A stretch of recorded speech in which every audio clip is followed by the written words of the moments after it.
Kalau mobil yang dijarah, dirusak, mungkin kamu bisa beli lagi, ya. Rumahmu yang dirusak, kamu bisa beli, mungkin ya, kamu masih bisa beli rumah lagi. Semua hartamu yang dijarah, kamu masih bisa beli lagi. Tas-tas istrimu yang branded, kamu bisa beli lagi. Jam tanganmu yang mahal, yang diambil orang, kamu bisa beli lagi. Tapi kamu tidak akan bisa membeli lagi kehormatan, harga diri, kemuliaan. Kamu gak akan bisa dapatkan itu.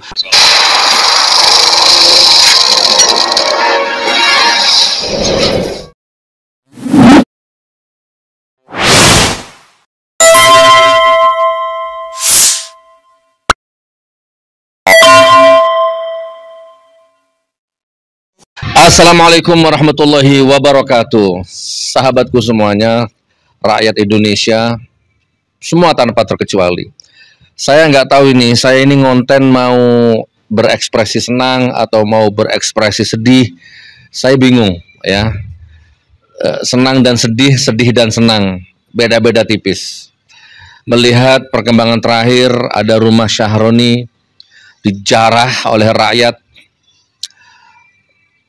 tak tersisa ya, rumahnya hancur, mobil miliaran hancur, bathtub, kipas, sofa, tempat tidur, BH, video porno, macam-macam itu ya, bahkan foto di bawah, foto keluarga di bawah, mungkin mau dibuat tumbal atau bagaimana itu ya.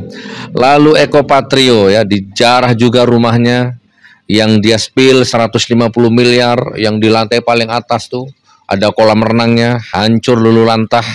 Lalu rumahnya Uya Kuya ya, lalu Nafa Urbah minta maaf, semuanya pada minta maaf, bla bla bla bla. Oke, jadi saya harus senang atau harus sedih ya, wallahu alam. Saya bingung mengekspresikan tubuh saya ini ya, tapi intinya inilah hukum alam ya.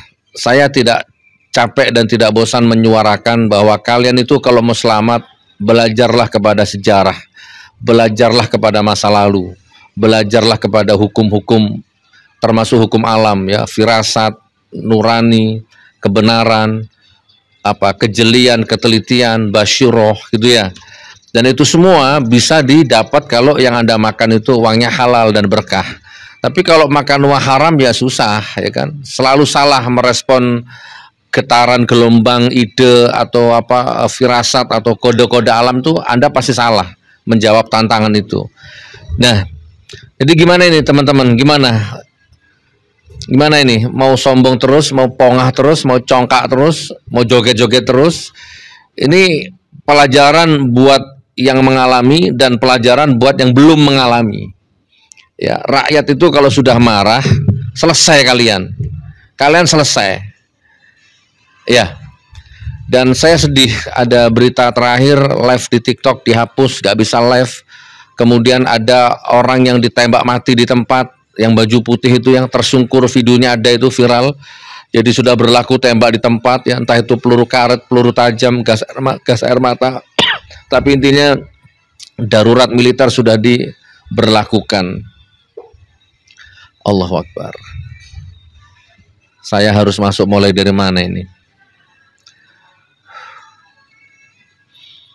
Eko Patrio, Uya Kuya, Nafa Urbah, Syahroni, dan yang lain-lain. Ini asli, fakta, 1000%, menimbulkan keonaran dan kegaduhan. Bisa lari ke luar negeri, ngacir ke luar negeri. Dan belum ditangkap dan gak mungkin ditangkap mungkin ya. Dulu saya dituduh menimbulkan kegaduhan dan keonaran.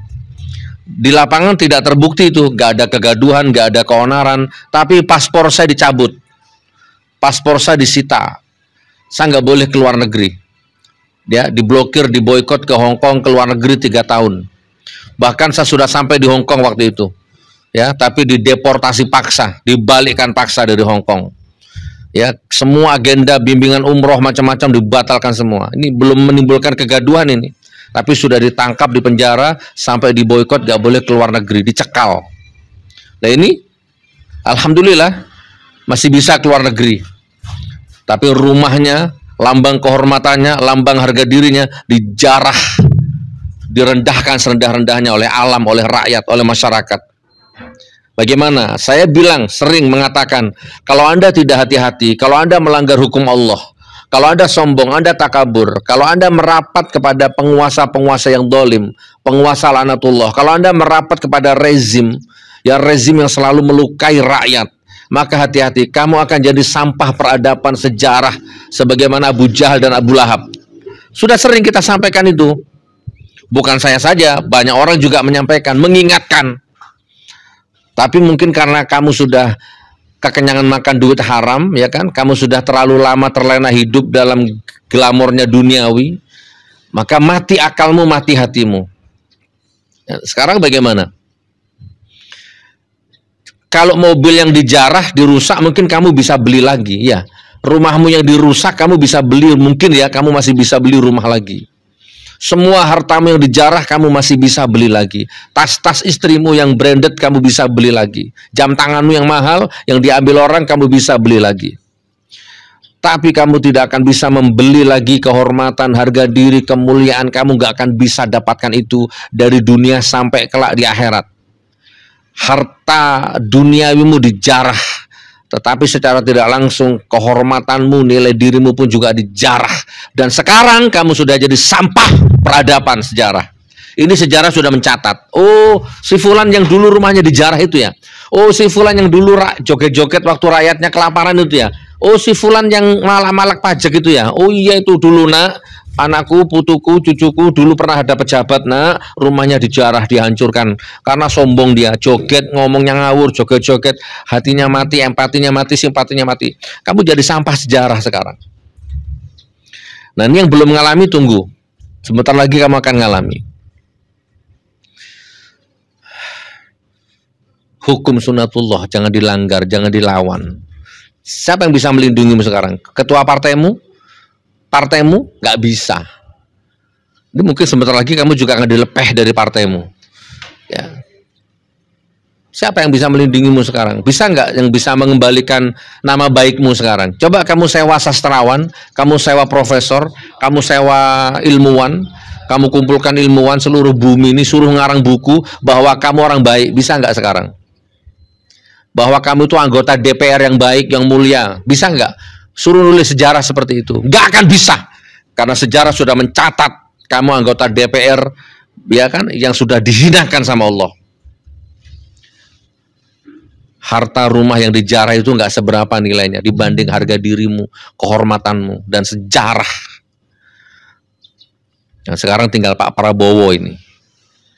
Sudah banyak ulama mengingatkan, sudah banyak rakyat mengingatkan, sudah banyak budayawan yang mengingatkan, sudah banyak rakyat kecil yang mengingatkan. Saya nggak bosan-bosan mengingatkan. Tapi malah koruptor dikasih penghargaan. Orang yang tidak berjasa, tidak kelihatan jasanya di masyarakat, di rakyat, malah dikasih penghargaan. Ayo, mana itu yang kemarin teriak-teriak tanah milik mbahmu apa? Yang katanya kemarin tanah Indonesia ini bukan milik mbahmu. Ayo, siapa lagi yang mau nyusul ini? Allahu Akbar, Allahu Akbar. Nih, sebagai penutup, bismillahirrahmanirrahim. Wa idza aradna an nuhlika qaryatan amarna mutrafiha fafasaku fiha fahaqqa 'alaiha alqaulu fadammarnaha tadmira. Allah berfirman dalam Al-Qur'an, pasti kebenarannya.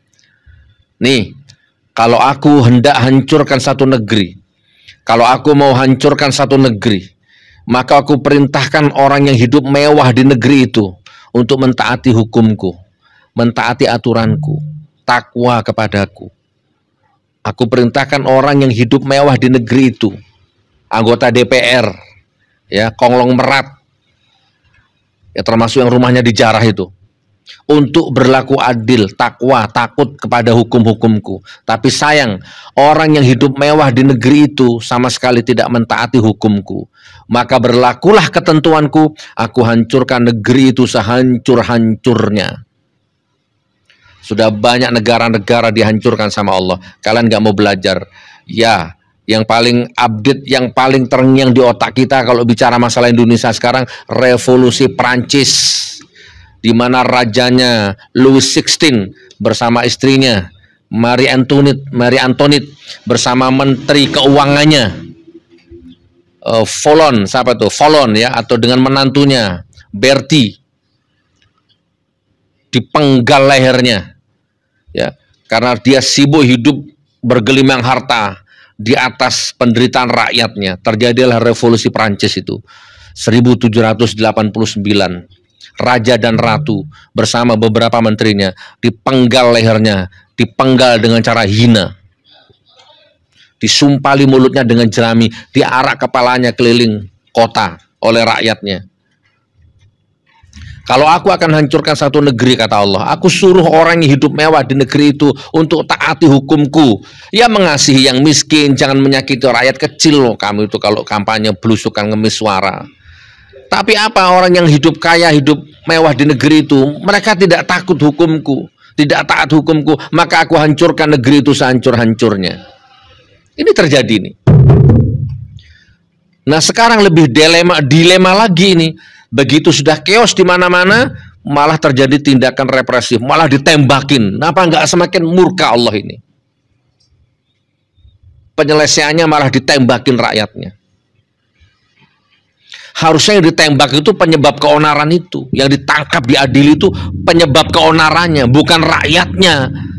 Rakyatnya itu sudah menahan marah akumulasi dari hari ke hari, minggu ke minggu, bulan ke bulan, tahun ke tahun, dibohongi terus, diinjak terus. Itu rakyat marah. Lagi-lagi rakyat jadi korban.